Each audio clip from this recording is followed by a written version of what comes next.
Welcome to Chillin' 101. We hope this video helps. In this video, I will explain how to use jump cuts in Capcut. Jump cuts are a fantastic editing technique to keep your audience engaged and your videos dynamic. They involve cutting between two shots of the same subject, often with a slight change in position or time, to remove awkward pauses or speed up the narrative. This method is incredibly effective for vlogs, tutorials, and fast-paced content, making your videos feel much more professional and polished. First, let's get your footage ready.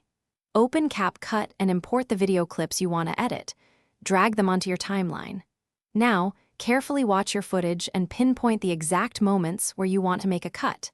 These are typically sections with dead air, repetitive actions, or moments you simply want to speed past.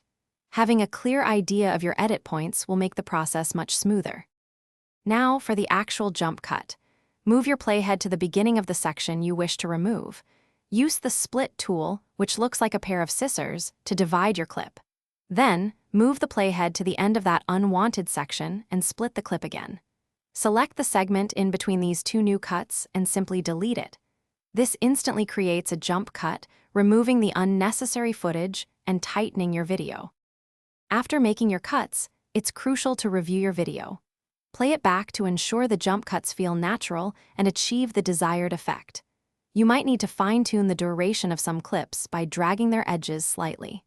Once you are satisfied with the pacing and overall look, it's time to export your masterpiece.